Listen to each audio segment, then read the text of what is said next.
Hello అండి, welcome to మావి చిగురు స్టోరీస్. ఈరోజు కథ అల్లరి గోపి పార్ట్ 3. పార్ట్ 1, పార్ట్ 2 చూడని వారు తప్పకుండా చూడండి. చూస్తే ఈ కథ అర్థమవుతుంది. ఈ కథ మొదలుపెట్టే ముందు ఈ ఛానల్ని కొత్తగా చూసేవారు, ఇంతవరకు సబ్స్క్రైబ్ చేయని వారు తప్పకుండా సబ్స్క్రైబ్ చేసి సపోర్ట్ చేయండి. ఈ కథ పూర్తిగా చూసి మీకు ఎలా అనిపించిందో కామెంట్ చేయండి. ఇక కథ మొదలు పెడదాం. ఇదంతా చూస్తున్న గోపికి కోపం ఆగలేదు. ఆగు సాలిడు రాక్షసుడా అని అరిచాడు. పక్కన పరిగెత్తుకెళ్ళి ఒక పొడగాటి గట్టి పుల్ల తీసుకుని వచ్చాడు. ఆ పుల్ల తీసుకుని మెల్లగా మొక్క మీదకి ప్రాకి ఆ పుల్లతో కొమ్మకి కట్టి ఉన్న ఒక దారం తెంపేశాడు. సాలీడు కొంప ఒక పక్కకు ఒరిగిపోయింది. గోపి త్వరగా రెండో దారం కూడా తెంపేశాడు. సాలీడు ఇల్లు కిందకి వ్రేలాడటం మొదలుపెట్టింది. సాలీడు కిందకి జారిపడ్డాడు. సాలీడు రాక్షసుడు కోపంతో రంకె వేయటం మొదలుపెట్టాడు. ఓరీ దుర్మార్గుడా, నా కొంప కూలగొడుతున్నావా? నిన్ను అక్కడే పొడిచి చంపెయ్యకపోతే అంటూ పరిగెత్తుకు రాసాగాడు 8 కాళ్లతో గబగబా నడుస్తూ. గోపి మొక్క కిందకి జారి పుల్ల చేతిలో పుచ్చుకుని నిలబడ్డాడు. సాలీడు విరుసుగా వచ్చాడు. గోపి పుల్ల ఎదురుగా పెట్టాడు. సాలీడు వచ్చి పుల్ల మీద పడ్డాడు. పుల్ల గుచ్చుకుని అబ్బా అంటూ వెనక్కి తగ్గాడు. వెంటనే మళ్ళీ ముందుకు వచ్చాడు. గోపి ఆ రాక్షసుణ్ణి దగ్గరకు రానిచ్చి చటుక్కున పక్కకు ఎగిరాడు. సాలీడు తన విసురుతో ఎదరికి వెళ్ళిపోయాడు. గోపి పక్క నుంచే ఆ పుల్లతో సాలీడు కాళ్ల మీద గబా గబా గట్టిగా కొట్టడం మొదలుపెట్టాడు. సాలీడు 8 కాళ్లతో 8 కాళ్లలో ఒక కాలు విరిగిపోయింది. వాడు బాధతో అరుస్తూ మరింత కోపంతో వెనక్కి తిరిగి మళ్ళీ మీదకి వచ్చాడు. గోపి పుల్ల ఎదురుగా పెట్టాడు. సాలీడు పోయాడు. కానీ ఈసారి గోపి చేతిలో పుల్ల కాస్త పుటుక్కుమన విరిగిపోయింది. భలే, ఇప్పుడెక్కడికి పోతావురా అంటూ మీదికొచ్చేశాడు సాలీడు. గోపి పరిగెత్తటం మొదలుపెట్టాడు. సాలీడు తరుముకు వస్తున్నాడు. దగ్గరకొచ్చేశాడు. బాగా దగ్గరకొచ్చేశాడు. అదిగో పట్టేసుకున్నాడు అని అన్నాడు. గోపి మరో పుల్ల దొరికింది. త్వరగా ఆ పుల్ల తీసుకుని ఎదిరించాడు. సాలీడు కొంచెం వెనక్కి తగ్గాడు. గోపి ఆ పుల్లతో సాలీడు నోట్లో పొడిచాడు. సాలీడు ఆ కంగారులో వెల్లకిలా పడబోయాడు. గోపి ఆ పుల్ల తీసుకుని సాలీడును అదే పనిగా బాదటం మొదలుపెట్టాడు. అబ్బా అబ్బా అబ్బా అని అరిచాడు సాలీడు. ఎలాగో మళ్ళీ మామూలు పడి పారిపోవటం మొదలుపెట్టాడు. గోపి ఆ రాక్షసుణ్ణి తరిమి కొట్టాడు. సాలీడు గూడులో చిక్కుకుపోయిన తేనెటీగను విడిపించటానికి హుషారుగా వెనక్కి వచ్చాడు గోపి రొమ్ములు విరుచుకుంటూ. చేతిలో పుల్లతోనే సాలీడు ఇంటిని ధ్వంసం చేశాడు. తేనెటీగకు కట్టిన దారాలన్నీ తెంపేశాడు. తేనెటీగ ప్రాణంతో బయటపడింది. గోపికి ఎన్నో దండాలు పెట్టింది. నన్ను బ్రతికించావు, చాలా మంచివాడివి, మా ఇంటికి రావు అని అడిగింది తేనెటీగ.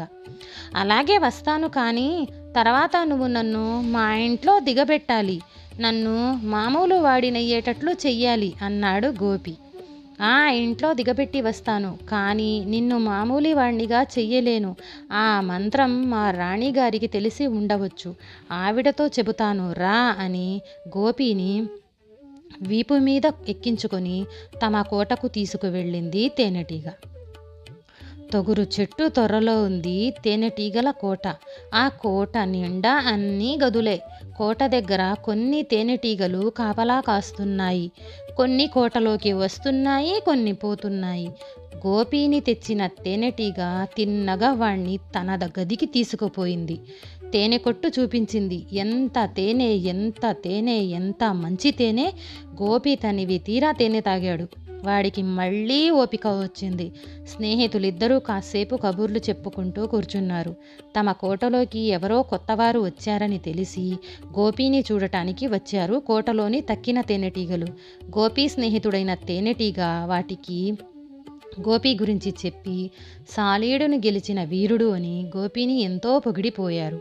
కోటలో తేనెటీగలన్నీ మొదటి తేనెటీగ గోపికి తమ కోట అంతా చూపించింది. ఎన్ని తేనె కొట్లో కొట్ల నిండా తేనె.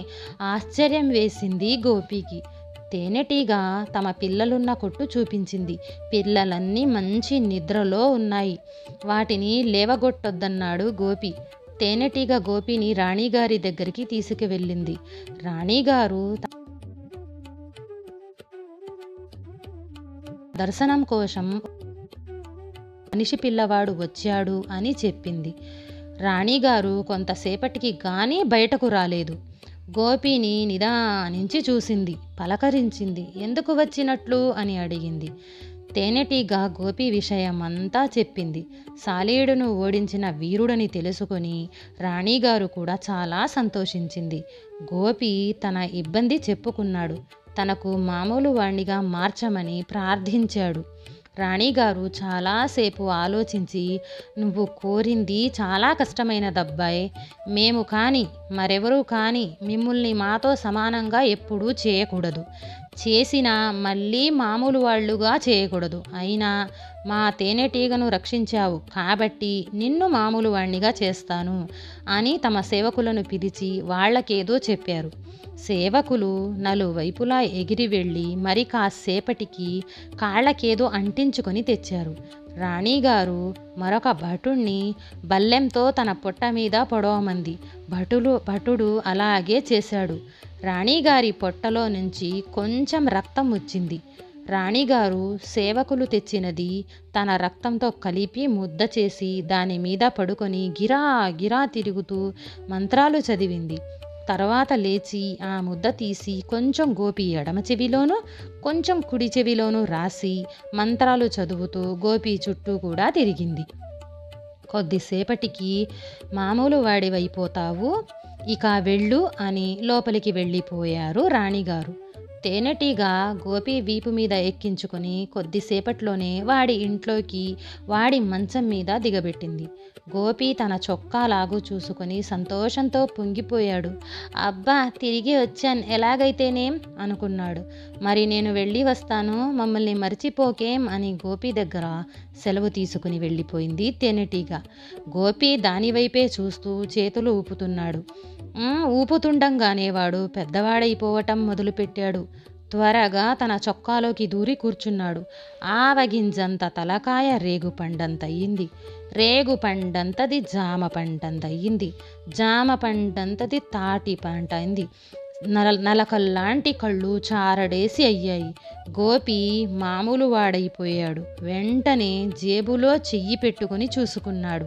నయా పైసా, పెన్సిల్ ముక్క, శనగపప్పు బద్దలు ఉన్నాయో లేవో అని. ఉన్నాయి.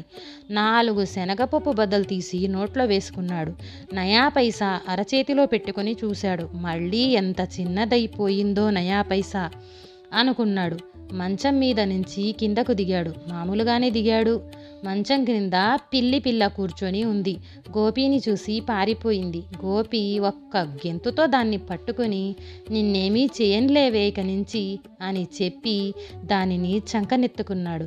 నాన్న గదిలోకి పోయి నాన్నతో ఇంటి పక్క తోటలో మల్లెప్రొద కింద తాచుపాము పడుకొని ఉంది అని చెప్పాడు. మొదట్లో వాళ్ళ నాన్న వాడి మాటలు నమ్మలేదు. కానీ వాడు నిజమే నాన్న అని గట్టిగా చెప్పేసరికి అయినా చూద్దాం అని చుట్టుపక్కల వాళ్ళని కూడా తీసుకుని తోటలోకి వెళ్ళి దూరం నుంచే జాగ్రత్తగా చూశాడు. మల్లెపొద కింద తాచుపాము ఉంది. వెంటనే పాములవాడిని పిలిపించి పామును పట్టించి పంపించేశారు. అందరూ గోపిని చాలా మెచ్చుకున్నారు. నీకెలా తెలిసిందిరా అక్కడ పాముందని అని అడిగారు. గోపి తన రహస్యం చెప్పలేదు. గర్వంగా నవ్వి ఊరుకున్నాడు.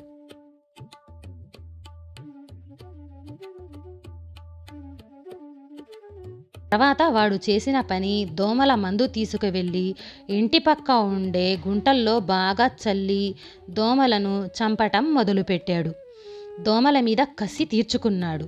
ఇక రామీగాడు శంకరిగాడు వాళ్ళ సంగతి మర్నాడు పొద్దున్నే శంకరిగాడి దగ్గరికి వెళ్ళిపోయాడు గోపి. ఏరా, నిన్న తోటలో సీతాకోక చిలుకల్ని చంపావా లేదా అని అడిగాడు వాడిని. నీకెలా తెలుసురా అన్నాడు శంకరిగాడు. నాకు తెలుసులే, ఇప్పుడు నేను నిన్ను 2 చేతులు పీకేస్తాను, అప్పుడెలా ఉంటుంది? సీతాకోక చిలుక రెక్కలు పీకేసినట్లే ఉంటుంది అని శంకరిగాడి మెడ పట్టుకున్నాడు గోపి. బాబాయ్ బాబాయ్, నన్ను వదలరా, ఇంకెప్పుడు సీతాకోకల్ని చంపను, ఒట్టురా అని బతిమాలాడాడు శంకరిగాడు. సరే పో అని విడిచిపెట్టేశాడు గోపి. వీళ్ళు మంచివాళ్ళైతే గాని వీళ్లతో ఇక స్నేహం చేయలేను అనుకొని నిశ్చయించుకున్నాడు. గోపి మారిపోయిన గోపి. ఇప్పుడు గోపి అల్లరి పిల్లవాడు కాదు. వేరే చెప్పాలా, చాలా మంచివాడైపోయాడు. వాడిప్పుడెవరిని కొట్టడు, తిట్టడు, అన్నయ్యను బెదిరించడు, దొంగతనంగా బెల్లం ముక్కలు నోట్లో వేసుకోవటం కూడా మానేశాడు. అమ్మా నాన్న చెప్పిన మాటలు వింటున్నాడు, బడికి వెళ్తున్నాడు, పుస్తకాలు బాగా చదవటం మొదలుపెట్టాడు. ఇప్పుడు అందరికీ వాడంటే ఎంతో ఇష్టం, వాళ్ళ పిల్లకు కూడా. ఈ కథ నచ్చితే లైక్, షేర్ చేసి సబ్స్క్రైబ్ చేయండి.